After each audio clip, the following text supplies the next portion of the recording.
Traveling the Vortex.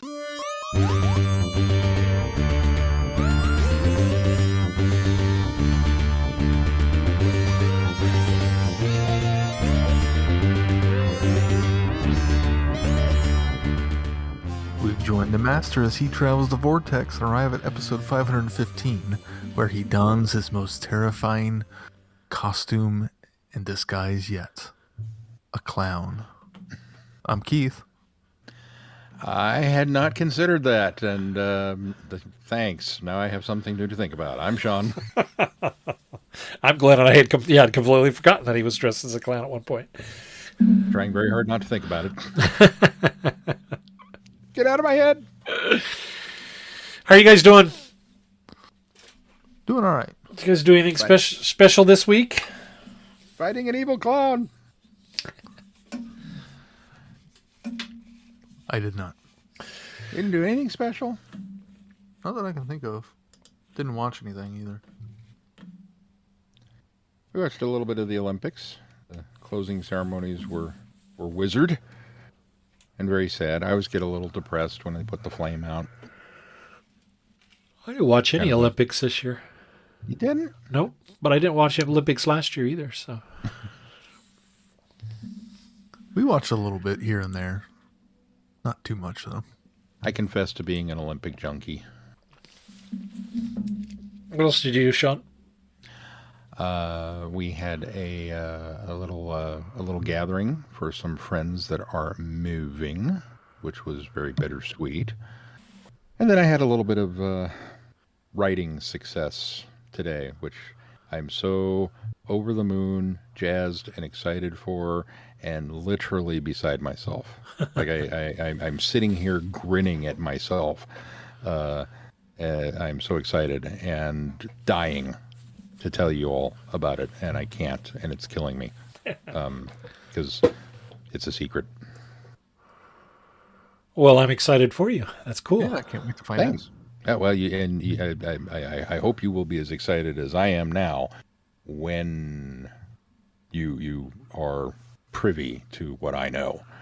That's going to be the, it's like when you see a movie it's like when you got to see the M. Night movie first and none of your friends saw it and you were going and you had to wait forever, all of the stragglers to finally get around to watching The Sixth Sense or something, and then finally you could talk about it. It's kind of like that right now. So Yeah, it's been so long since he had a good movie that it's hard to remember that. Yeah. okay, perhaps I picked a bad analogy. I kid. Cast your mind back 20, 30 years ago. What about you? Somebody Glenn? made that Did you do comment. anything fun? Oh gosh. Well, Holly and I have been trying to catch up on all the Oscar stuff. The Best Picture stuff, we watched King Richard, Belfast, Coda, Power of the Dog, and Don't Look Up.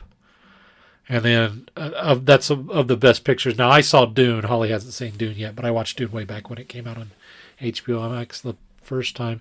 And then I watched The Eyes of Tammy Faye, which I haven't been really blown away by anything. King Richard is probably so far my favorite of the Best Pictures that I've watched. It's really, really good. Highly recommend it. Fantastic performance by Will Smith. I think it's the first thing I've seen Will Smith in that it really just kind of blew me away, and I didn't see Will Smith. But Belfast is really good, and Coda was good. Power of the Dog, I probably enjoyed the least. It's a bizarre film. It's interesting. That's the one that I think is kind of considered the front runner right now, isn't it? Yeah. I hadn't seen that, but it does have the most nominations, so it stands by to default. I guess. Yeah, stands to reason.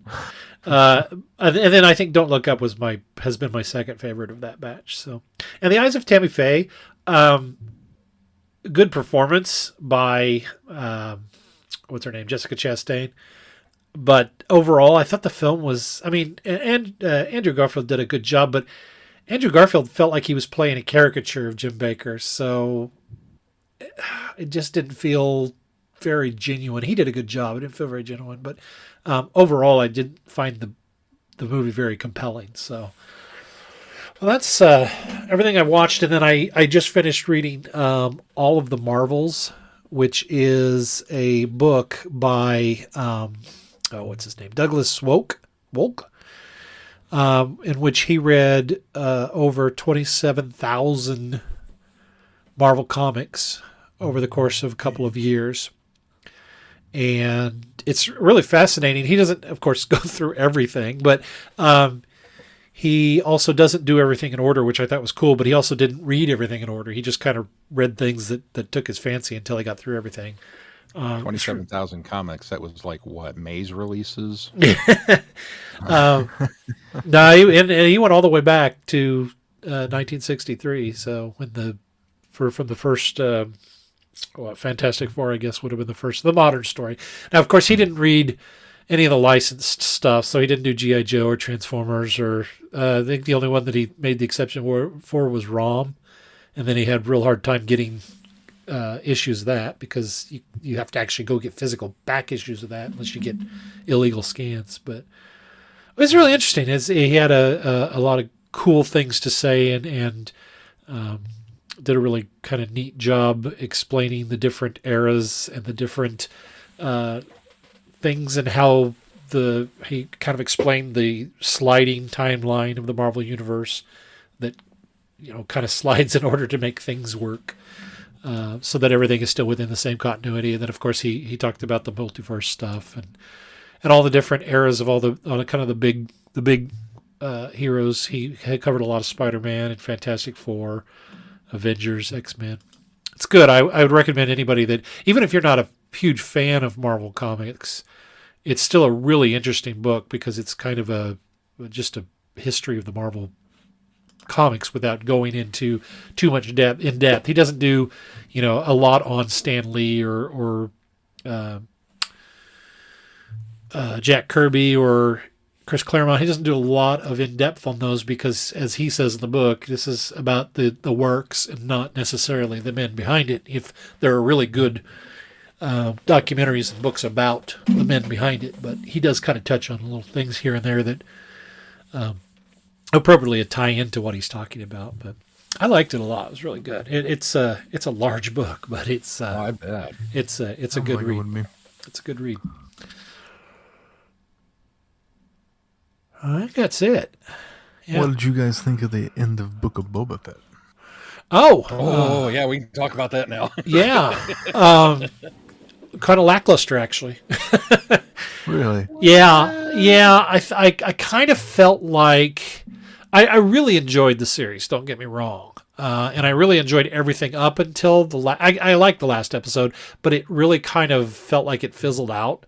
It didn't feel as grand as it had been setting itself up to be. It was good. It was good. I liked it, but I wasn't blown away by it by any means. I think had we not taken a break right before the finale to cut away to Mandalorian stuff, which I enjoyed the Mandalorian stuff, don't get me wrong, but in hindsight, I kind of feel like maybe it was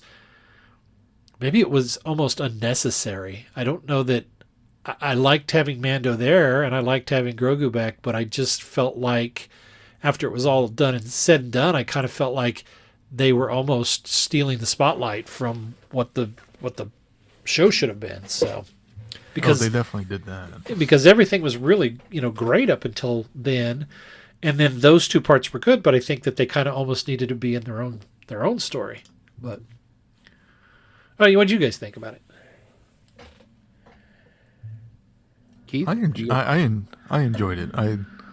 I can see what you're saying about it, and while I enjoyed everything up to the Mandalorian stuff, I enjoyed the Mandalorian stuff a lot more than the Book of Boba Fett previously. So it was kind of okay, now we bring the two together, and they had to do these things in order to set this up. So I kind of saw why they did it, but just the imagery of what happens in I don't know if we should really go into too much of spoilers, but the imagery of kind of what happens let's just call it the King Kong effect.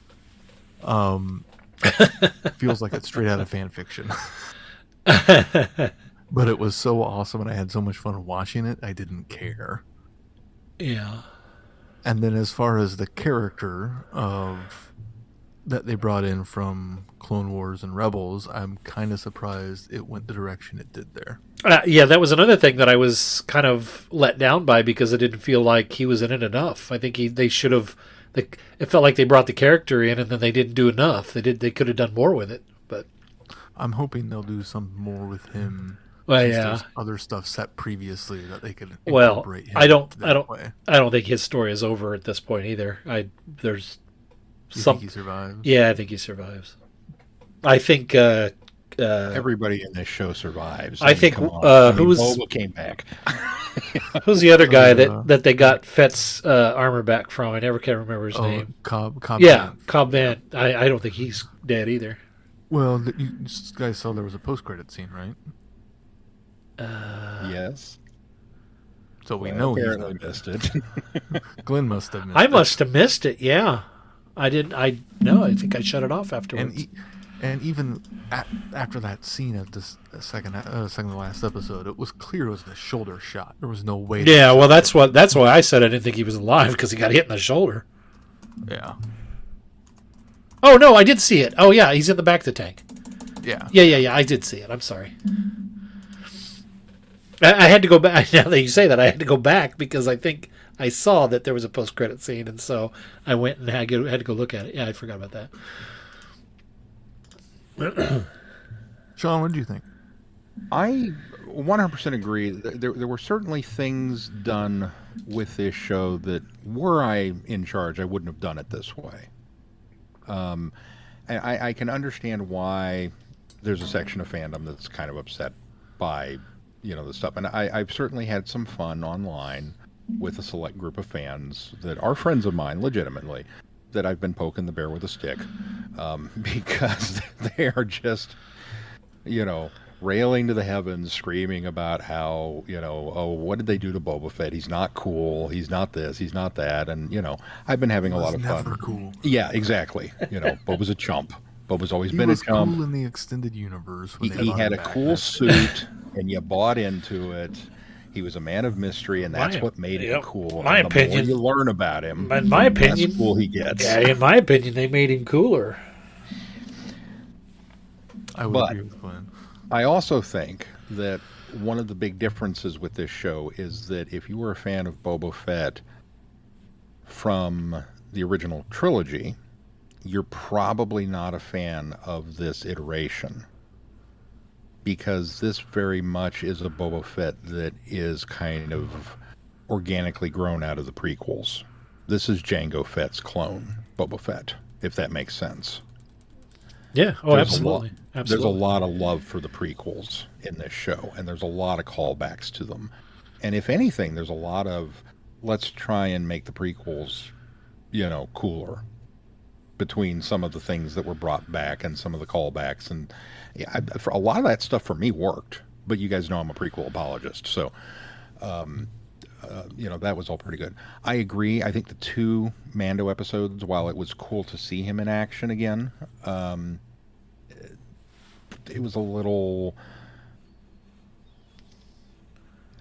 too much. It was a little extended. That maybe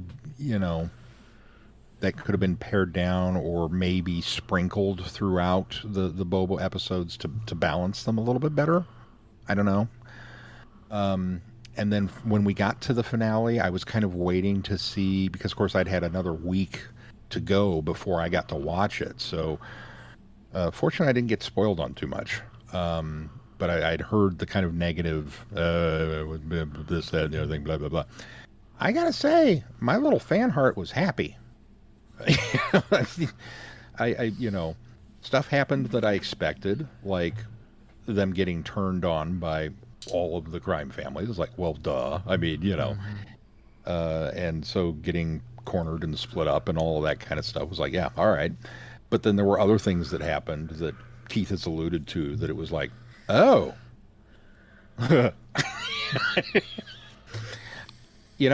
I didn't know that I wanted to see that, but now that I see it, yeah, I'm kind of glad that I saw that. I didn't know how much I needed to see that. The droids, that was something else. It was like, ooh, okay, yeah.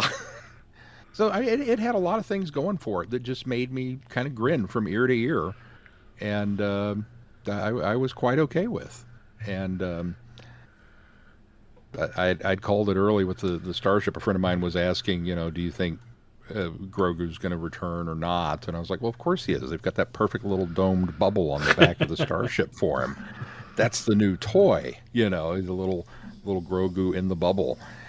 And there he was at the end doing his thing. And, which I think in a way could spell trouble for Mando season 3 because, anytime Mando gets into trouble, which is, well, about every 25 minutes or so,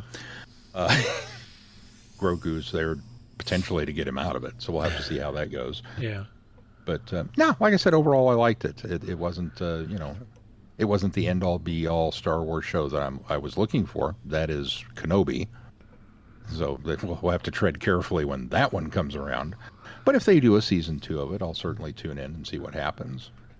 It did kind of feel like they wanted to tell this Boba Fett story, but didn't want to take the time out of the Mandalorian to do it, which I'm glad, because I would have gotten very frustrated if they had taken this much time out of the Mandalorian to tell the Boba Fett story. But it felt like they didn't quite have enough to fill the entire season. Which is why they set up Mando season 3 stuff. Yeah, I think they should have. If they didn't have enough story, they should just pared it back and did 5 episodes. And they easily could have. And yeah, that would have been a sufficient length of. And I can't help but think that there are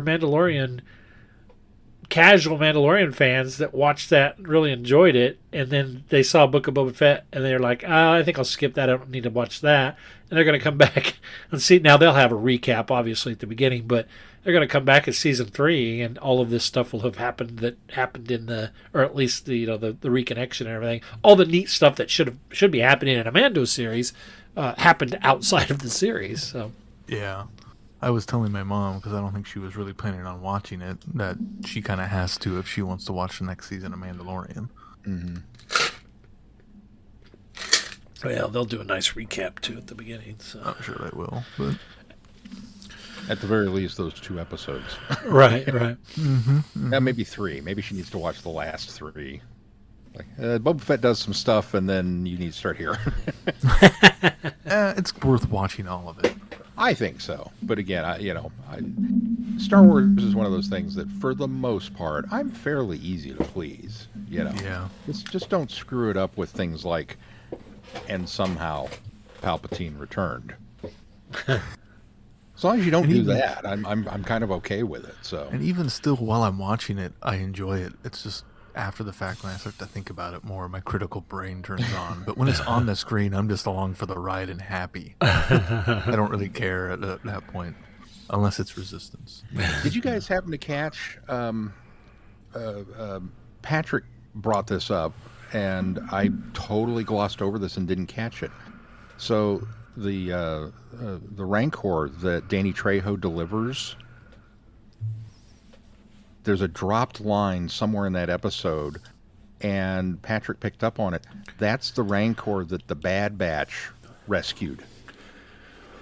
Oh! It's not. It's in fact that's what was implied by it. But then I can't remember where I saw it. Either it was Filoni or somebody else has discredited that and said no. Is it not? Yeah, it doesn't match up, or it doesn't work time wise anyway. Well, the Rancor would be much older than that, and this one was still a pup. But there is interlude in one of the aftermaths where the keeper of the Rancor in Jabba's palace goes and rescues a pup. I wonder if that's what they were alluding to. Could be. This is that pup instead of the Bad Batch one. Could be. I don't know. Yeah. I thought there was a tie-in somewhere along the line, and I was just like, "Oh, that is so cool!" Yeah. Either way, it was cool. I enjoyed it. But now Kenobi. You can't screw up Kenobi. You gotta get Kenobi right. And did you hear that John Williams is coming back to score the theme for Kenobi?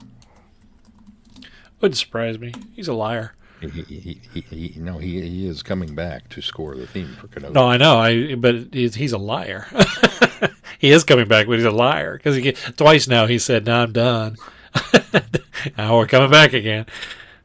Oh, John Williams is a liar. Yeah, John Williams. No. John. We know that about Well, yeah, we know.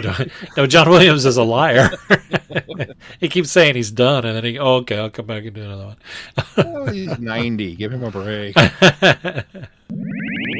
This episode of Traveling the Vortex is sponsored by Audible.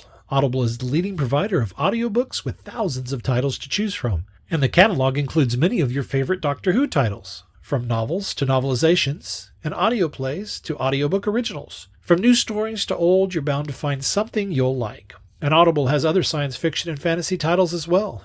There's Star Wars, Star Trek, and even audiobooks set in the Marvel Universe. And if you're a fan of the new Dune movie, you can listen to Frank Herbert's original book the film is based on. To sign up for a free 1-month trial, just go to audibletrial.com/travelingthevortex. Again, that's audibletrial.com/travelingthevortex. Sign up today. All right, well, let's swing back around to Doctor Who and let's move on to our reviews. The Master of Callous.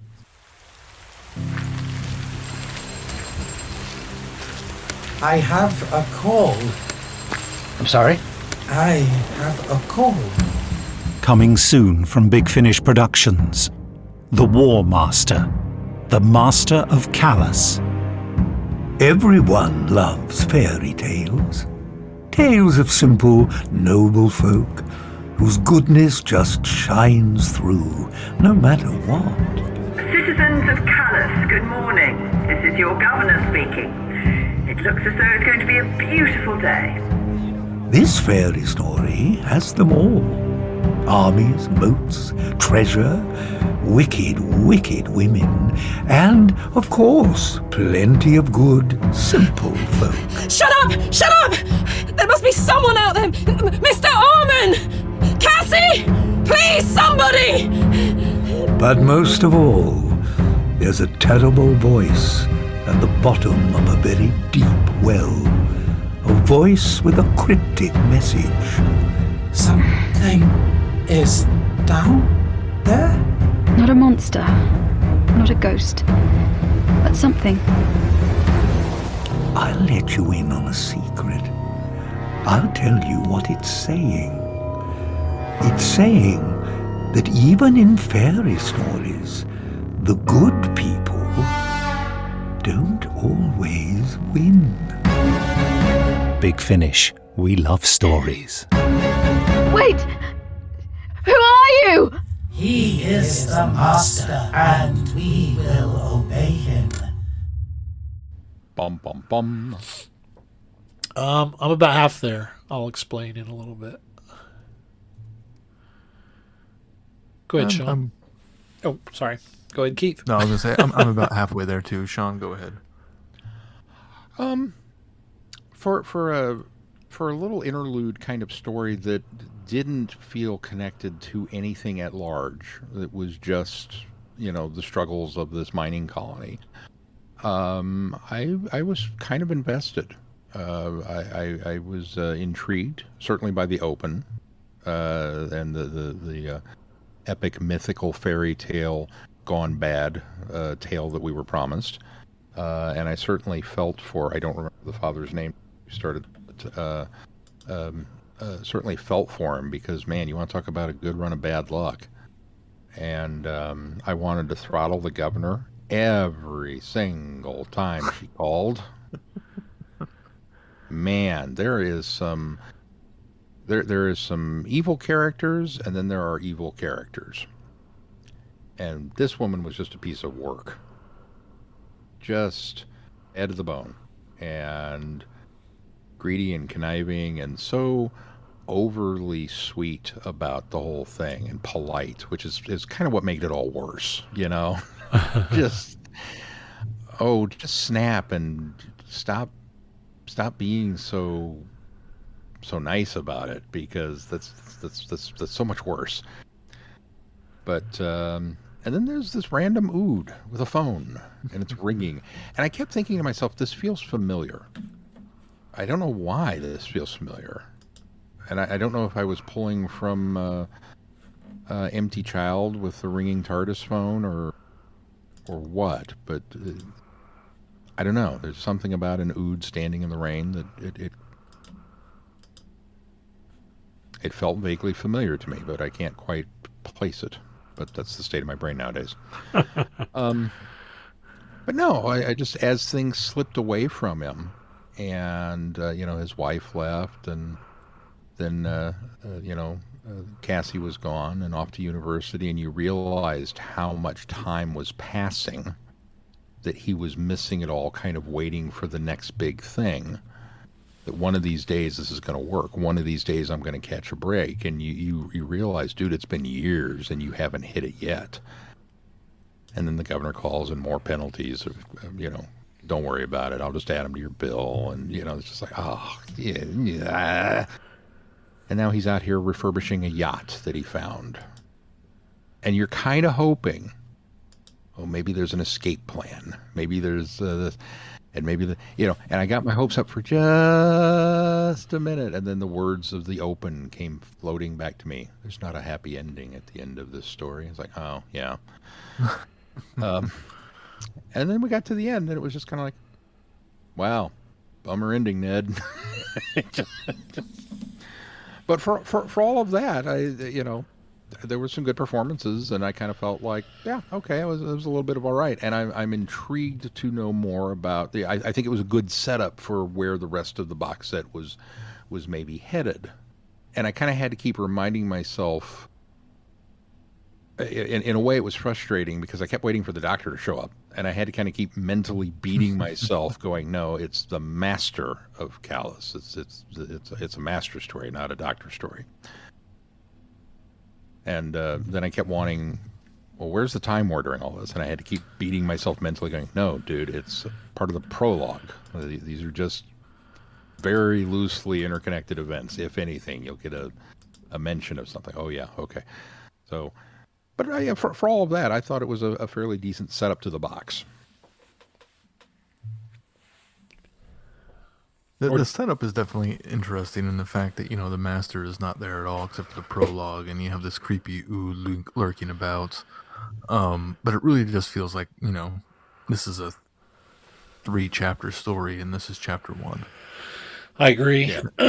I agree. There's a chapter later on that we don't need at all. I think Sean missed the memo that we were going to review this as a whole and not individually, but... No, I can't. We'll get to the other part. No. I can't disagree with you on this one, Sean. I think you're absolutely right. Everything that you mentioned about it is what I liked about it. I liked to dislike the governor. I think that she was set up really well as kind of a counter antagonist to what we were going to get, especially since the Master narrating this sets up already flat out tells us that the villain wins in this one. And so I kind of wondered where we were going to go from there. And so this one kind of developing the governor and setting her up as who I thought was going to be the ultimate protagonist for this. I thought, this is really cool. It's a good setup. I think it does a good job of explaining or giving us an idea of the madness or a taste of the madness that the mine and the material that's inside of it, that I cannot remember what it's called, that is creating. And so I thought that was neat. It was an interesting dichotomy that the people living there that are the miners started out as a haven for artists, and a lot of them ended up helping do the mining just out of sheer fact that they were there. Which I thought was kind of cool too, and I like the relationship that her dad had with. I'm terrible at these names, but the guy that had the French guy. I thought I felt Jacques had a interesting relationship. Like he had his back, and he was very trustworthy, and which they take an interesting route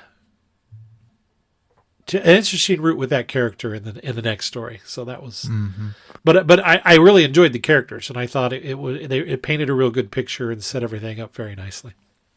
Well, it also provided a very interesting portrayal of the mine itself, and what this substance is kind of doing, and why it's so hard to mine, and just the idea that they've tried to do this with oods, and it drove the oods mad, and now they're just wandering the jungles of this planet.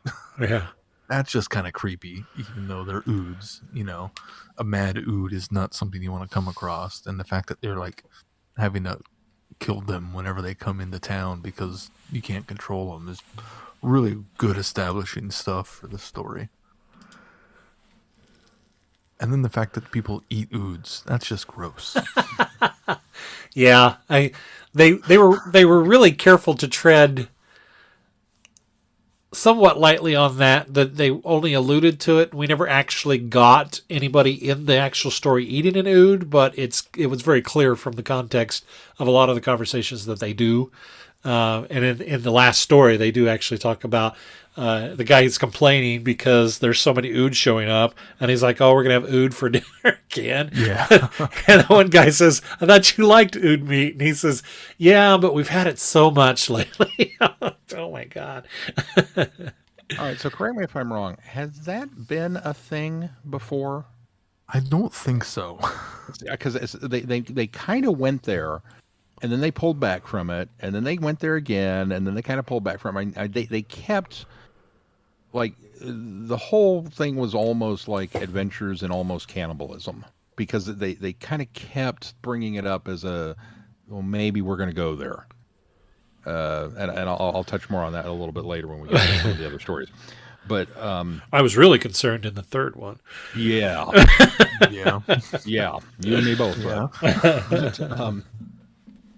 It just they kind of kept almost going there, and I in the back of my brain there was this tickle, like, have we commented that one of the things that, again, just a dropped line somewhere, was that the ood were, they live to serve, they do this, occasionally they are served, blah blah. I mean, it just seemed like maybe that was part of the package deal, but I think I would have globbed onto that a little bit hard if that had actually been in a televised episode somewhere. So maybe this is new. No, I think it's it totally fits for what. Yeah, humanity's certainly capable of this. So I get where needs must, but no.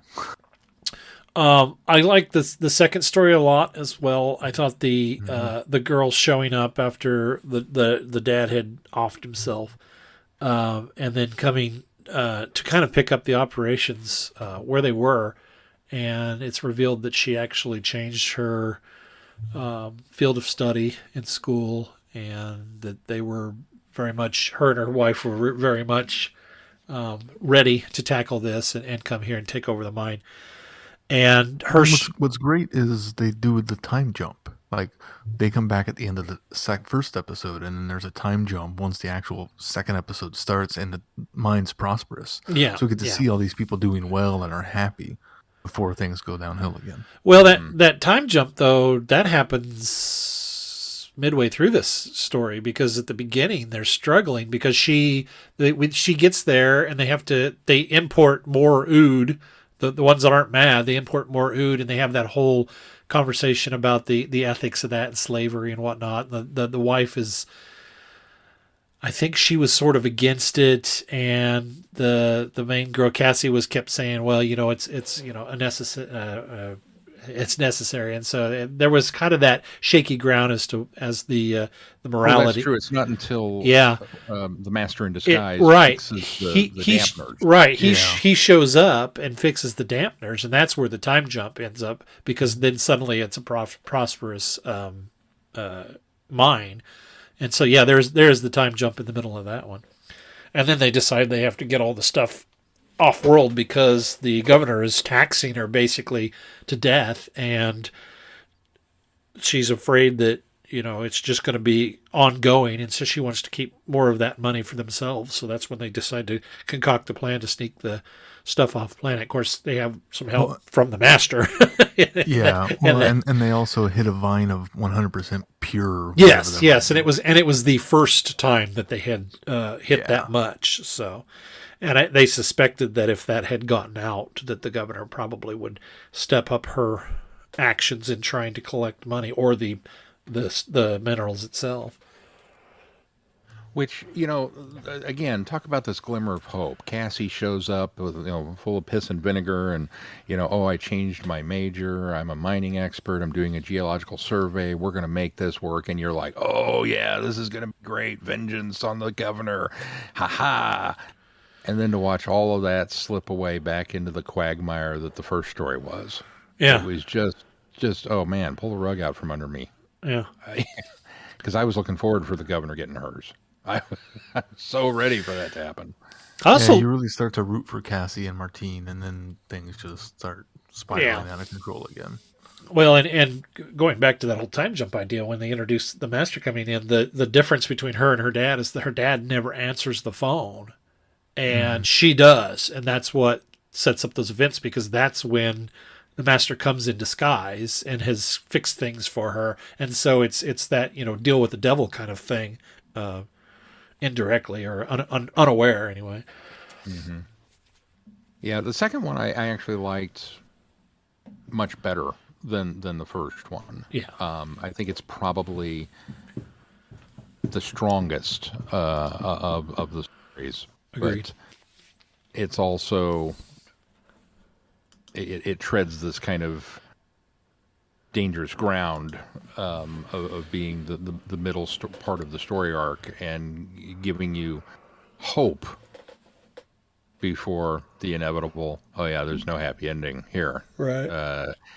And it's setting things up in such a way that it's not one part downfall, it's two.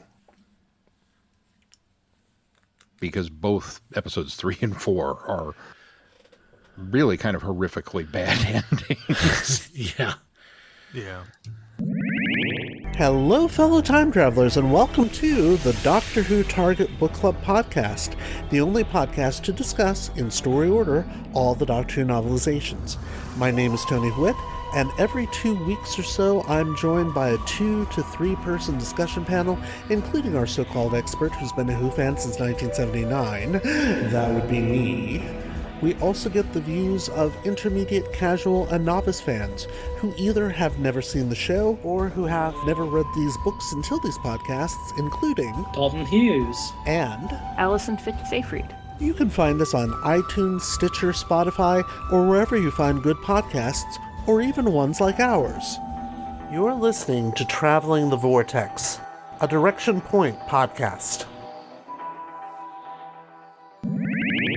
They're also not as strong as the first 2 parts. That we're getting into this is what I was alluding to before, where I can go about halfway on this one, because I really enjoyed the first story and I really, really enjoyed the second story.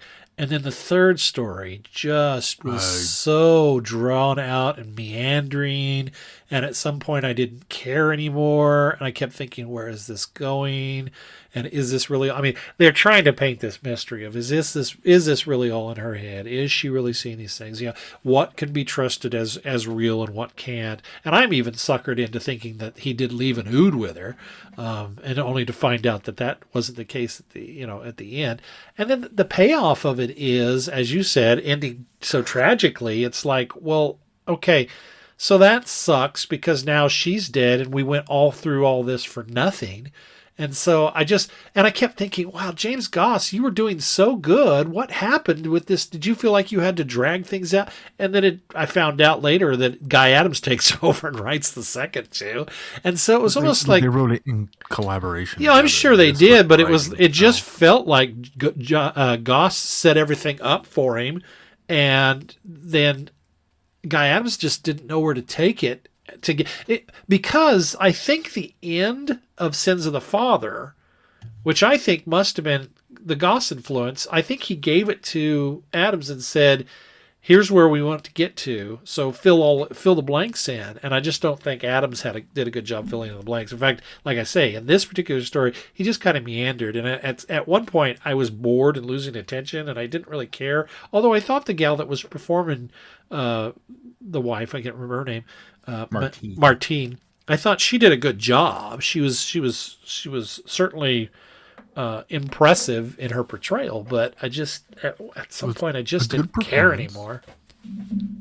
Yeah, it was completely unnecessary. Yeah, it was unneeded. Could have just been she went off and she went mad because of the gem or whatever they were mining, and then we could have had the master call her and found out what happened. Oh, okay, well, bye. And that's all we needed. Yeah. Well, I didn't need this entire episode digging into her history, and although it does show that she has a dark side to her too, because up to this point she had been kind of the nobler person and the more of the hero. So it does show the dark side of her. But other than that, it wasn't really. You could have done that in another way. It is character exploration for a character that we didn't get a lot about in the first two stories. I will agree. Yeah. That's just it. It is a fantastic character study of Martine, and it is an absolute tour de force performance from the actress that plays her. It is really that quite. Far. Oh no! I wouldn't go that far. It's really quite rare in Big Finish to get a one actor kind of thing, and with the exception of the occasional Ood conversation or one of her guest star delusions, it's all her carrying this, and that's quite impressive to be able to do it. Unfortunately, where for me where this misfires is that we have not spent enough time with Martine to care. Yeah, exactly. You're doing this whole character study on a sub character who's been the support structure for Cassie. Mm-hmm. This was Cassie's story. It was her father, and then her, and now it's her wife, which we didn't get a lot of. You spent 2 episodes dealing with the family and the lineage and the passing on and the history of all that, and now all of a sudden, we've journeyed over here into a new location that doesn't have the same history, that doesn't have any familial ties, that doesn't have any of this. And you expect me to care about this big bravada performance for a character that is ostensibly not even really related to the events you set up in parts 1 and 2. Yeah. And so, yes, everything you said was right. It meandered. It got difficult to stick with it. And I felt bad. I had to kind of keep redirecting my attention back to what was going on, especially when it got a little weird when she fell into the food processor. And I began to let my imagination roll with it, like maybe this is the Master's TARDIS. It's bigger on the inside. I think that's what we were intended to think. Yeah. You know. Yeah. And any hook, any latch to grab onto to try and ground it. And nothing was there. And then, conversations with the Ood and kind of going back into the, well, I wish to make you happy. You need food. And I'm like, oh God, here it comes. Yeah. Feeling myself for the inevitable, when she sits down for her next meal, that she's not quite sure where it came from because the food process is not working. Well, he says that you can take my arm. Yeah, that he would be able to function sufficiently with only one arm. Yeah, implying that he could cook up his arm for her and let her have that. Yeah, that was a little uncomfortable. so I'm steeling myself, waiting for this, for the shoe to drop with a foot in it on a plate, and it just. We never quite got there, and she keeps wandering around outside, and then there's a jungle in the quarters, and none of this makes any sense. Now, of course, the name of the episode is what? Lucid Dreams? The Persistence of Dreams. The Persistence of Dreams. Okay, so right off the bat, it's a mindscape episode. Yeah. Okay. But it's so unfortunate that it wound up with this, because I think dealing with the Svenja mentally overtaking someone. I think there's a nugget of a cool idea there. And driving someone insane in an isolated environment, I think could have worked. I don't know that Martine was the way to go with. I understand that you needed Cassie back home in order to deal with the governor. I get that. But I don't think this is what the story needed at this juncture. Yeah. I think that this, for as cool as this segment was in some ways, it's also equally as bad in those same ways for all of the same reasons, because it's just kind of a colossal misfire that creates this big stutter in the middle of the rhythm of the story. And then episode 4 has all this work to do to try and get us back on track and catch back up and then the doesn't momentum of where we were at. and then and then spins its wheels for about 40 minutes of its story before we finally get to any sort of a semblance of a good plot. Now, did you guys, episode 3, just kind of trail off into silence when she drifted off? Yeah. Okay. So there weren't no closing credits or anything, right? No, that was the intent. None of them ended volume really loud and kind of surprised by the master screaming as he's being tortured when part 4 started. No, because show of hands. No, because after I was on my way back to work when I was finishing 3, and because I went to lunch and I came back and I was finishing, so I waited in the car until it was over and then shut it off, and then went inside and then didn't start the next one. I think until I was headed home that night. I went back and re-listened to the end of it just to make sure that was what happened. That's been mind games through this whole thing. Maybe I missed something. But none of them. She just none of them. Away. None of them ended with credits until the last one. So, but I think all of them, with the exception of 3, ended with the music. So. Yeah. Except kind of what I was waiting for. Was the fanfare. But nope, just floats away, and then all of a sudden, oh God! I would argue almost that the idea of the Swinyo driving people mad is already thoroughly explored well enough with Elliot and Cassie and their obsession with it. Exactly. Yeah. And the Ood. Well, and you don't need the French whole story to do that. And the French guy we neglected to talk about him often himself. Yeah, because he ended up being manipulated as well, but that was more manipulated by the master to get him out of the way than but I got the the impression that was what helped. So,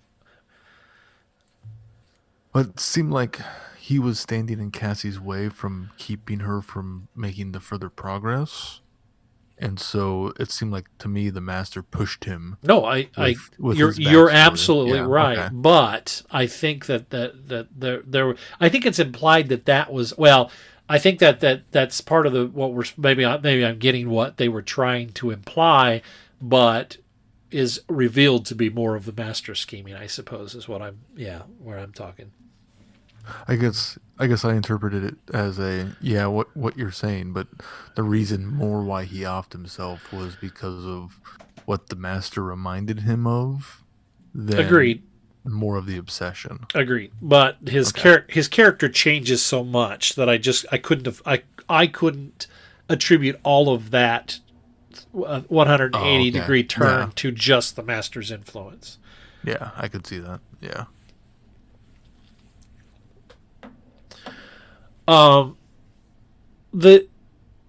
The master being tortured by the governor, believe it or not, are the highlights of Sins of the Father. Let's be honest. Anytime Derek Jacobi was on Jacobi was in my ears, it was a highlight of the entire story. I would agree. He does such a good job throughout the entire thing, and all of the different versions of the master he plays, and from the kindly person to the slightly evil, slimy person that you can kind of see it underneath when he's trying to be nice. All the different layers, even when he's the weird food machine thing, his performance is just sparkling. Absolutely. And all with, I don't know about you guys, but it's almost with hints of Delgado. Yeah, I would agree. Not a direct, a rip-off. No, not a direct rip-off. Not an impersonation even. Yeah. But just hints of it in the vocal, in the structure of his cadence and voice work. It was just, he was definitely channeling him. Well, I think he channeled. I think he was. Cool. I think he was channeling Ainley when he was being the undercover nice guy or nice-ish guy. I kind of got like hints of Ainley's master when Ainley could be charming, sometimes, and I think that's what I took away from that. But then yes, when he was full on master and no disguise, then yeah, I completely got a Delgado vibe. A scarier though too. Yeah, agreed. A Jacobi scary master is.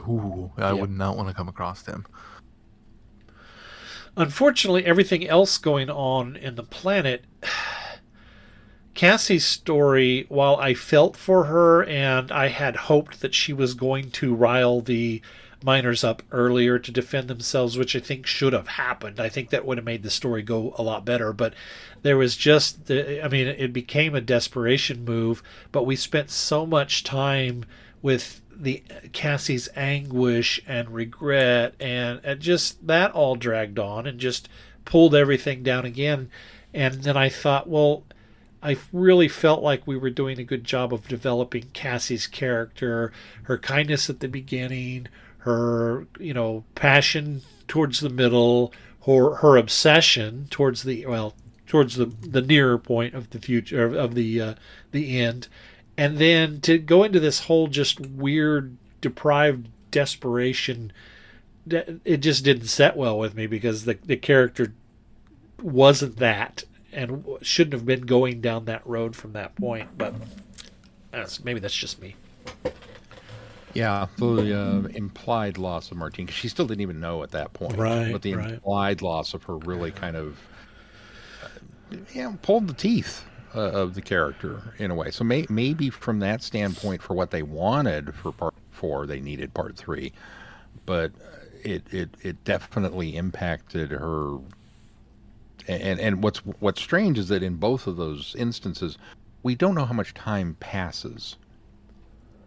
For Martine's story on the asteroid, it could have been hours, or days, or weeks, or months, or. We genuinely have no idea how long she was alone.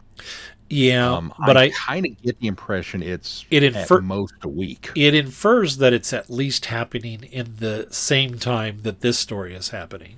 Right, but we don't know how that long is. We don't know how long that is. Yeah. I'm guessing it's about a week, but that's purely based on I don't know how long it would take to torture the master.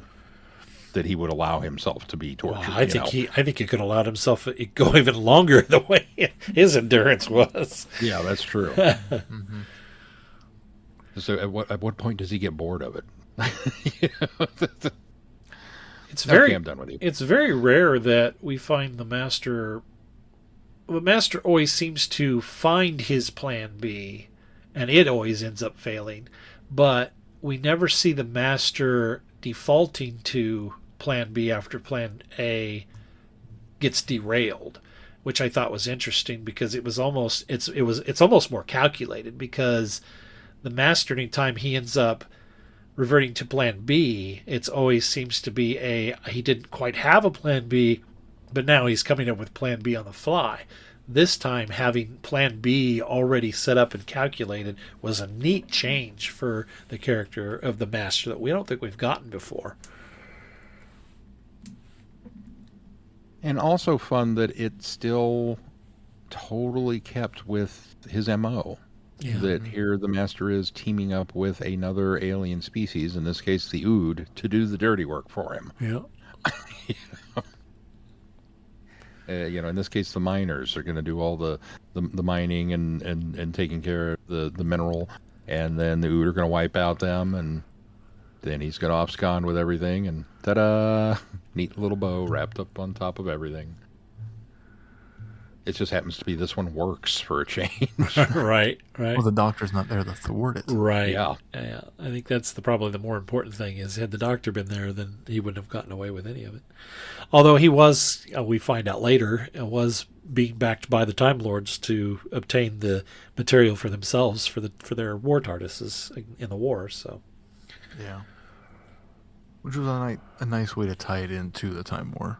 Yeah. I thought that was pretty clever. I sort of suspected, especially from the last one where they were harvesting that gas, the Ravagers, where they're harvesting that particular gas as an alternate renewable source for the war TARDISes. I sort of wondered if maybe this material later, eventually, I wondered if this material was what was eventually going to be in the hands of the Time Lords, and it did. You know And what's the fact interesting? that his trade-in for it was getting the Chameleon Arch. Yeah, that was so now we know where he got that. Although apparently he didn't use it right away because unless the following box sets don't necessarily go in order. Well, based off of this timeline, this is box set number 2. Right. And then based off of how we're doing it, obviously 1 comes after this. So Right. who knows? It's interesting, too, that from a certain point of view, the Master is the good guy. In this story, yeah. You know, we may not agree with his methods, but he is. Let's call it what it is. He's the protagonist. There we go. He's the protagonist of this story, because ultimately, I don't want to necessarily say that his method or his motives are altruistic, but he is getting this mineral for the Time Lords to fight Daleks. He's that is a noble cause. No, it's not, because he's getting this for the Time Lords, so A, he can get the Chameleon Arch, and B, they'll leave him alone. He says that. Well, those are his motivations, but ultimately, that's what the mineral is going to be used for. Yeah. To control these battle TARDISes to fight Daleks. Yeah. So the end goal... It still doesn't qualify him. Is a good one. Still doesn't qualify him as a good guy, but I will give you the protagonist label. Let's quantify that. He murders how many people in order to get to that goal? On this planet. Well, and then poisons the whales so that nobody can come back to it either. Or at least puts mad oods there to defend the well. Yeah, and I'm curious, were the mad ood left there, you know, and the poisoning of the well, as it were, certainly that's not going to deter the Daleks from...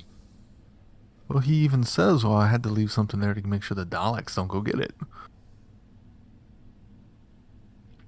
I wouldn't think that would be much of a deterrent.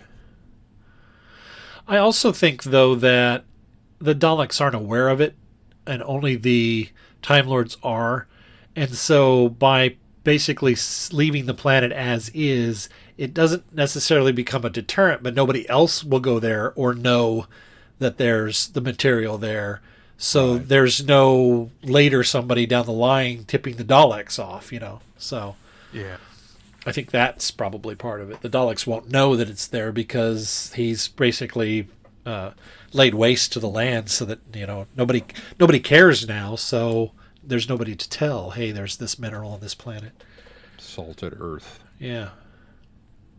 So I have to say, the conversation that the governor has with Cassie, Cassie comes home after finding out that nobody showed up to her meeting.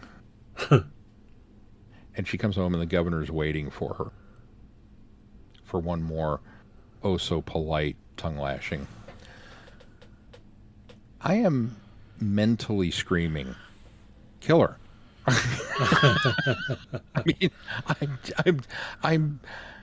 I like to think of myself as not such a bad person, you know. I'm all for a little murder at this point, and I have to assume they did nothing to imply in any shape or form that the governor went into this with a guard, but I have to assume that's why Cassie didn't do it. that it's not because she's a better person than I am. Yeah. Well, because I have to think that there was a gun or a sword on the wall or a really heavy book or something that she could have beat this woman to death with. Throughout the story, she's got this second in command guy with her. He doesn't speak very often, but every once in a while he does. So I go, yeah, the pilot. So I got the impression that he was probably always around. He just didn't do any much talking. I have to assume that he was there because that whole time I'm like I'm having a Scott from Austin Powers. I have a gun in my room. I'll go get it. I'll come back here. We'll shoot her together. It'll be fun. I mean, just end it for Pete's sake. Why are you going through all of the rigmarole? Be justified in 98% of the courts in the galaxy. I have no doubt of this. You would be exonerated of this crime. Just kill her. That's how much I didn't like this woman.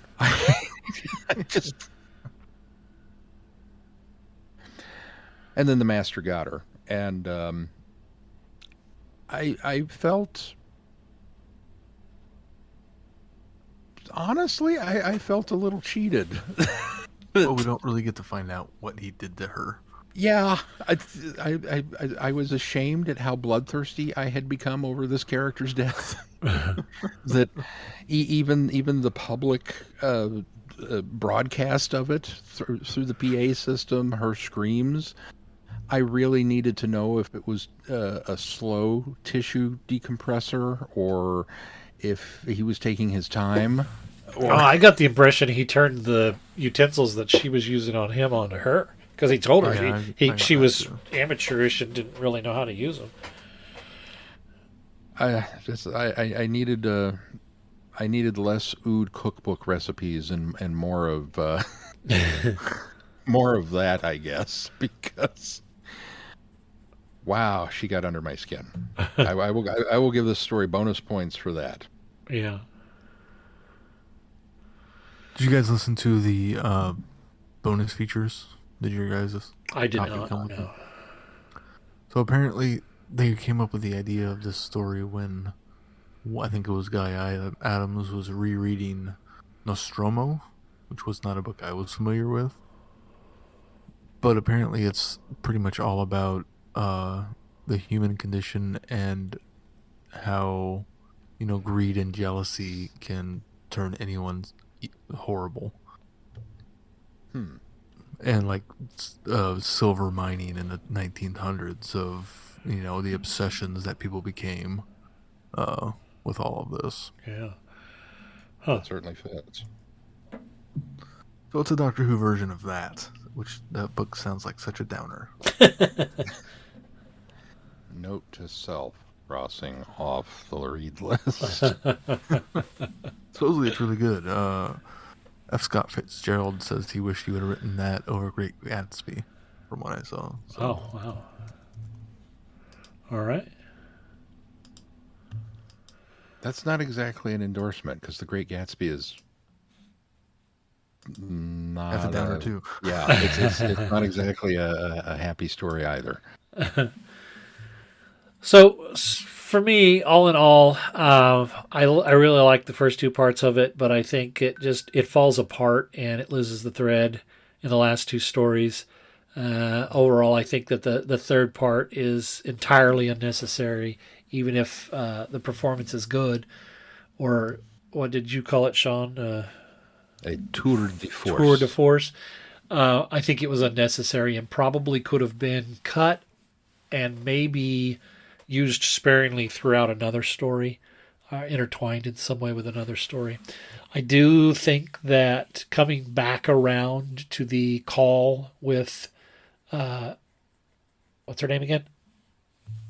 But the wife, Martine, coming back around at the end with him talking Martine and getting that conversation again and placing it where it happens from the master's point of view, I thought was a clever little bringing back around to that conversation at the end of episode 3. But that was the only thing I thought was worth episode 3's time. In a way, that kind of is almost all you need. Yep. like you could have cut all of episode 3 out, and then he could have called her, and she's like, "Oh, I kind of went nuts and jumped off the asteroid," and we all have been what? And the Masters, well, you've been exposed to the Svenja. That's yeah, and based on what we got in episodes 1 and the beginning part of 2, it was enough. Mm-hmm. So it would have kind of just been this extra little gut punch there at the end of the story to not see it happen to her. But then they would have had to come up with a 1-parter somewhere along the line to fill out the box set. Or this made a 3-part box set. It would have been fine. No, we don't do 3-parters here. This is Doctor Who. Have you not been paying attention? It's only during the 7th Doctor's era that we did 3-parters. I agree with a lot of what Glenn said about the box set, and which is a shame because I really enjoyed the Master's portrayal in the story and his performance, and was really looking forward to some Derek Jacobi War Master stuff, and I think other stuff is probably going to be the better parts of what this was. Yeah, I agree with you guys. Like I said, there were things that I liked about it, and certainly Jacobi was one of them. Finding out that his name is pronounced Jacobi and that Glenn has been right all this time, that's not one of the things that I about this set. I guess I'm surprised this is the first time you've heard anybody say it. I've heard the first time. That's crazy. I've heard his name said dozens and dozens of times. Even in Doctor Who material. It just doesn't roll off the tongue right for me, and I've kind of been sticking to my guns, going, "It's Jacobi. That sounds British." And then they get to the credits at the end, and the Master, Derek Jacobi, and I went, "Man, I'm going to have to eat some crow on that one. Darn it." So yes, Glenn was right again. But he was great. Like I said, there were some great performances. It's just a downer, kind of across the board. So you really almost have to. I think it would help in a way to know what you're getting into. Right. Let me set the table, children. And they do right off the bat. This does not have a happy ending. You can kind of gauge from there. Am I in the mood or not?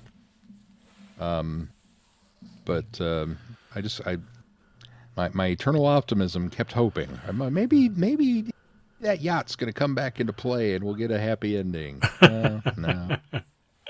Well, we did get a happy ending because of the yacht for the Master. For the Master. Yeah, right. Yeah. Plan C.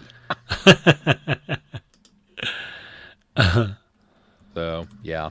No, I did like the, like I said, the resetting my brain, I think, after last week and after last time, and being aware that because these are prologue stories and that they're only peripherally setting things up for the time where I think really helped, so that when that reveal came, it was like, there it is. Okay. Yeah. I wasn't looking for it through the whole thing. Right. They all say, who is Doctor Who? Do you collect Doctor Who? Do you have Doctor Who items and you don't know you collect Doctor Who? For all things in the Doctor Who collecting world, tune in to the Doctor Who Collectors Podcast, a Direction Point Network podcast. I am Larry Van Rosbergen, your host, and I have been collecting Doctor Who for 40 years. With popular features like collection protection and the most outrageous offer, we have a lot of fun. Available anywhere you get your podcasts. You're listening to Traveling the Vortex, a Direction Point Network podcast. All right, well, Sean, what do we got coming up on the schedule? Well, coming up on the schedule, some of you maybe. How come? What happened to Web of Fear? Well, we decided to bump that another episode. So, to make you wait. We just we like it when you shiver in anticipation, and so we're gonna push that one off to next time. What? It didn't pick up the patience, so you just didn't get it at all. because I didn't say it. Oh, okay. I thought you were going to do the Rocky Horror thing where you just delay it. I'll come back next week and start with that. Ha! There you go.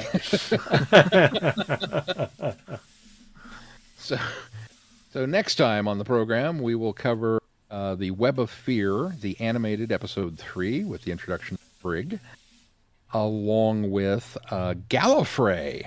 Dun, dun, dun. I'm so excited to start these, even if it is jumping into where Series 9. Series 9. Time War 1.1, Celestial Intervention, and 1.2, Soldier Obscura. Sounds like a Harry Potter spell. And then a brief recap of Time Lord Victorious, which is where it would fit in this overall gargantuan Time War prologue. So we will look at all of that next time, and then that'll finish the prologue up for us. That'll finish the prologue off, and then we'll be on to Act 1. And a reminder, of course, that we are going to be going off of the master timeline Glenn was kind enough to post on our website, and so that you can kind of scope it out and see where we're at in the grand scheme of things. We also have the schedule posted there, and a reminder and such things that we will occasionally be talking about some movies, as Glenn alluded to this week with our Oscar challenge that us and guys from the Gold Standard podcast are going up against the Five-ish Fangirls, some of their friends, an Oscar challenge, which we're rapidly approaching. I can't believe it's almost the end of February already. Yeah. So listen for more on that. All right, be sure to check out our website, travelingvortex.com, for updates. And if you get any value out of this podcast, why not considering put some value back into it? You can do that by clicking on the patron link on our website and consider supporting us there. Also, please consider giving us a 5-star review wherever you subscribe to this podcast. And make sure you join in the conversations on our listeners forum on Facebook. Anything else we need to talk about before we close the show? If not, till next time, I'm Glenn. I'm Sean. And I'm Keith. Cheers. Good night, everybody. Be seeing you. Patient. You have been listening to Traveling the Vortex. Doctor Who and all of its associated programs are owned and trademarked by the BBC. No infringement is intended or implied. Direction point! Direction point! A Doctor Who podcast network.